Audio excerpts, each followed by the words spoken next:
Hey folks, welcome back to The Outspoken with Eric Shepard.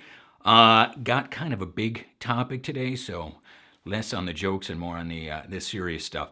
I spent a lot of time talking to union folks, the folks at the union. They have been super open about talking and getting feedback from talent and especially from agents. And they'll take a meeting, if I want them to. They've been pretty cool. Usually it revolves around people ask me questions. They do it because I'm an agent. They do it because of this show. They do it because of the alliance, whatever.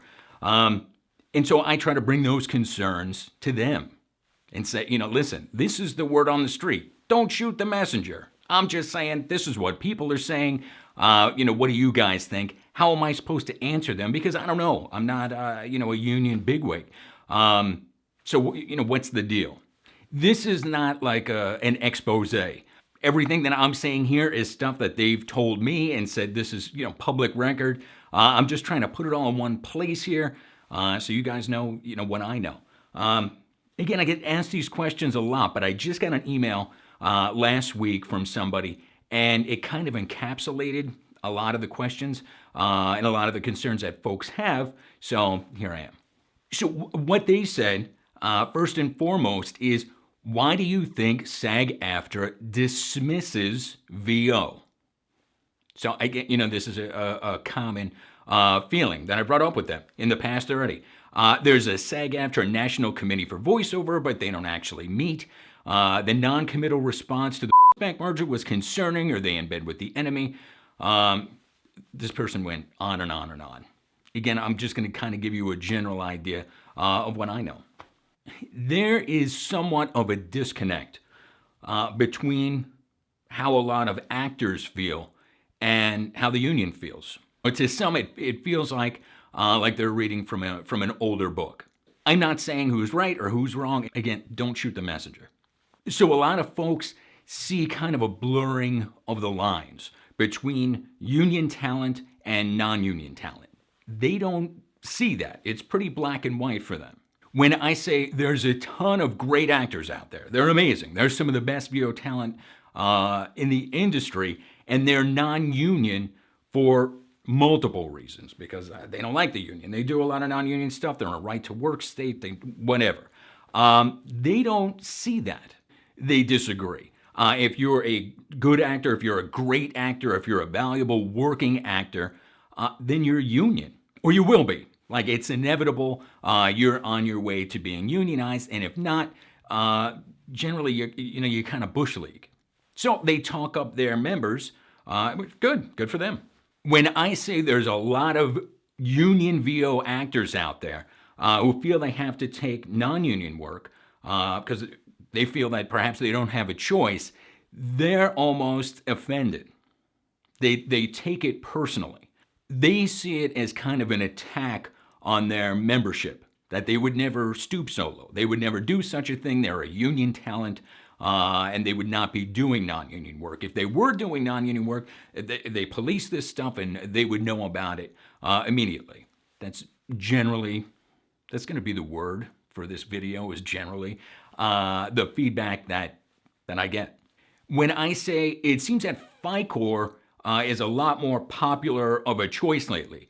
And a lot of folks are seeing it kind of as the default when they're joining the union. They say, well, I'm joining, but I'm going to join as FICOR. They say the numbers don't show that. So I've said it before. I'm sure here, the union's not crazy about FICOR because if everybody was FICOR, there'd be no union. So, obviously, but they're saying those numbers don't add up. If everybody was union and just did union work, we wouldn't be having troubles in the first place either. So there you go.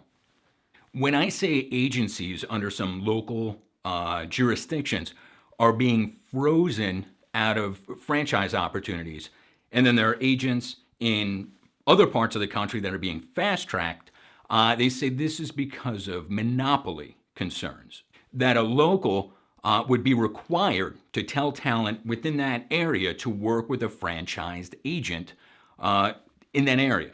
So they see, generally, They see local talent working with their local agent and doing local jobs. So this is if you're in New York or you're in LA or you're in Tuscaloosa or Jackass Junction somewhere.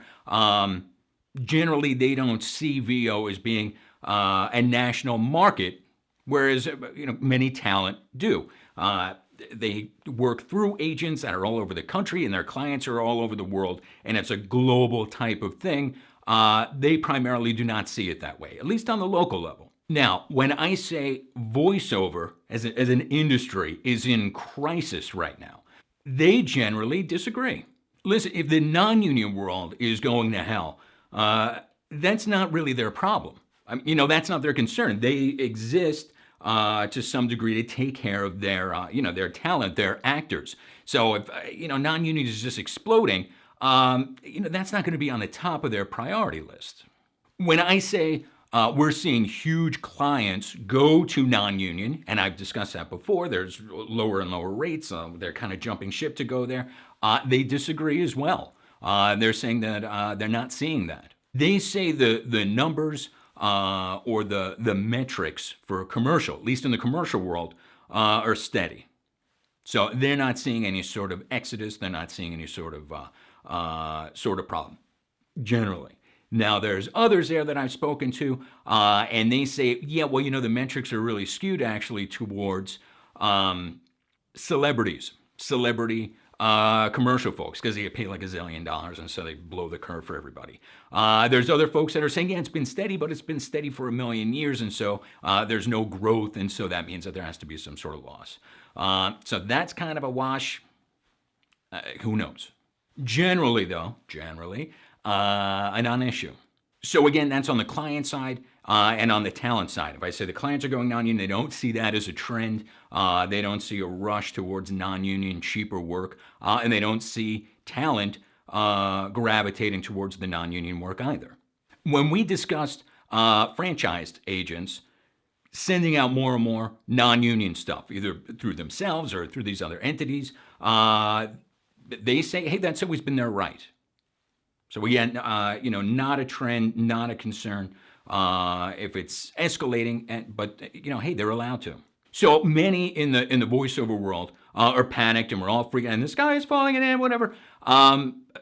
Generally they don't share those those fears, at least not on an apocalyptic level. So is that a good thing? Is that a bad thing? I don't know, man. You tell me. It's refreshing actually to see people who are not overly concerned and ready to jump off a bridge. But again, there's a bit of a disconnect, generally. They do recognize some concerns, though. Whether it's the P2P thing or the buyout or whatever it is, I don't know. But they're working on things. They're doing things. They just haven't, really made it public before talking to me about it. Or whoever else they talk to as well. I'm not special. But they did talk to me about some things and said, hey, if people ask you, tell them this. So that's what I'm doing. It's like one of those weird school things, like telephone, and this one said this and that one said that. And so I'm trying to be as clear as possible on what everybody's saying. So yes, I've been told repeatedly things are in the works. I've also been told repeatedly this is a very big ship to steer. We cross our T's and dot our I's. If there are concerns brought to us on different levels, and that goes to the higher ups, and then that's discussed over and over and goes to committee and this kind of thing. I've been reminded that any sort of changes or things that have been implemented in the past have taken 3 years or longer in certain instances. So what they're saying is, they're talking, things are in the works, what they are, who knows? I don't think they know because it's not really fleshed out yet. But they feel our pain, and they generally recognize that there are some problems. They're working on things. Just don't expect them to implement something right away, and to just, kind of toss something out on a timeline that perhaps you would prefer. They keep kind of going over things until they feel that it's right, and they're doing the right thing, and, that's to their credit. Now, if this was the on-camera world and it was George Clooney having problems that he was complaining to them about, would the timeline be different? I don't know. I can't tell you. Like I said, they are meticulous folks. So So it may not be. So you know pretty much what I know. And that's really what this channel is all about. I know some things, and now you know them, and now I'm not special anymore.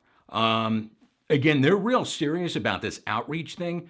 So if you've got questions that you want to ask the union, or you've got concerns, put them in the comments below, and we'll take them to them, and we'll say, hey, there's more concerns, and they'll take the call, and they'll answer them, and then we'll update you. So let us know. Or ask them yourself, for God's sakes. I'm not your daddy. So do you want to know more? Of course you do. Subscribe. Do you want others to know what we all know now? Then share the video. Otherwise, hit like or whatever. I don't know. See ya.